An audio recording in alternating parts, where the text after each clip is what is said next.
Welcome back. In the last video, we covered the question, where's my model going to go? And now we're covering the question, how is my model going to function?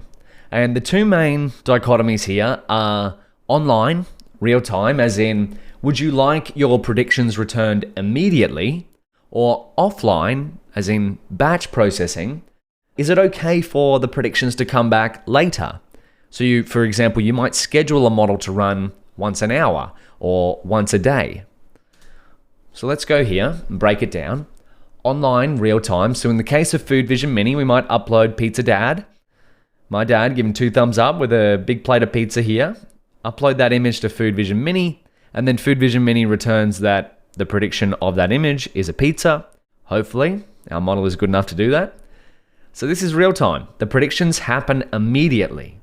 So another use case here would be if you were doing fraud transaction and you were building a machine learning model to predict whether a transaction was fraud or not.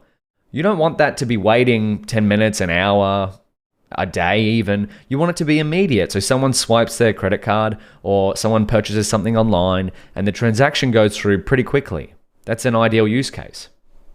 The next one is offline or batch processing. Now the batch here stands for can typically happen with multiple samples at once. So say we uploaded multiple images to Food Vision Mini, we waited 10 minutes, and then it returned back pizza, steak, and sushi.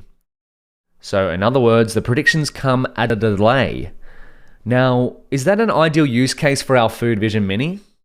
Well, I don't think so, because we don't want people waiting 10 minutes. We would rather our application to return predictions in real time. But for training, this is okay. We could upload 1,000 images or 10,000 images, and then in the background they train. Our model gets better. We could wait 10 minutes, we could wait an hour maybe, and then as long as the predictions are good, we might accept the fact that predictions come at a delay if our model is getting better. But in the case of using the actual app for inference, we would want them to happen in real time. So let's keep breaking it down. How's my model going to function, online or offline? So offline predictions, which is known as batch or asynchronous, and online prediction, which is real-time or synchronous. We'll give 2 examples first. Food Vision Mini, classify photos into pizza, steak, and sushi online, so the predictions come back as soon as possible, or as soon as data is sent to the model, something comes back. Whereas a use case for offline would be Apple Photos. So if you have an iPhone and you take photos on it, when you plug it into charge, Apple runs, or the iPhone or the iOS runs a machine learning model to sort those photos in the background. And it sorts the photos offline. So the period here would be when it's plugged into charge, maybe for longer than an hour, it starts to run models on the device to sort the photos into, say, beach or family or different faces. Now, why would it do this? Why is this an ideal workflow?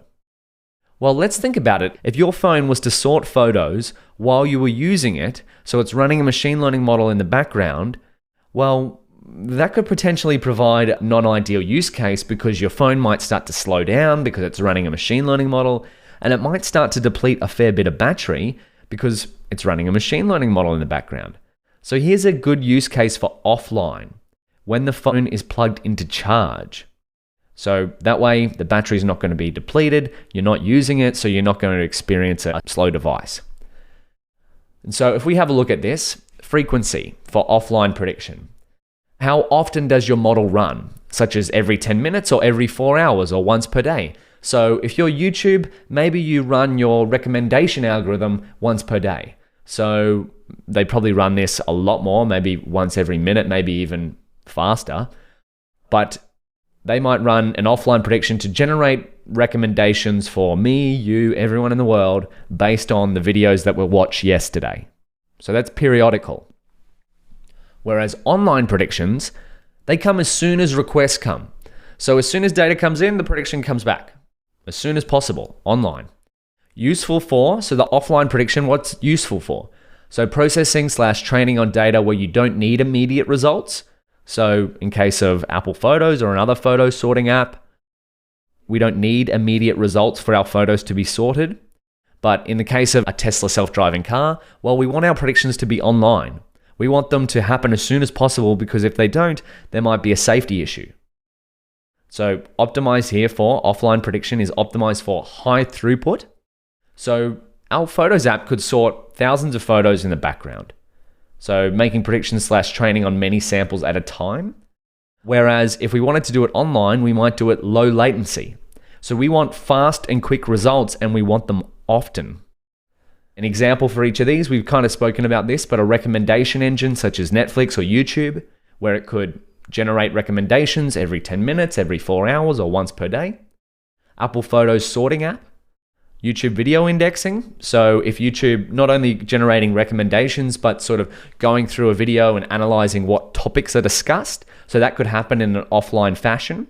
And then of course, training happens in an offline manner. We've trained all of our models so far in a batch style. Then online prediction. So Food Vision Mini, we want people to be able to upload to their device and take a photo and then have the predictions come back as soon as possible. Fraudulent transaction detection. There would be no point if we wanted to buy something at a shop and then the shopkeeper's like, oh, just wait an hour. I need a machine learning model to run every hour at 9 a.m. to tell whether your credit card is fraud or not. We don't want that. Spam detection. So as soon as an email comes in or a text message and we want to know if it's spam or not. Translation. It wouldn't be that ideal if we went to Google Translate. So let's go to translate.google.com. This is an online machine learning model. So machine learning is fun. Let's translate that into Spanish. Here we go. El aprendizaje automático es divertido. So excuse me to all of the people who speak Spanish out there for my mispronunciation. That's what happens when you get an Australian accent trying to talk Spanish.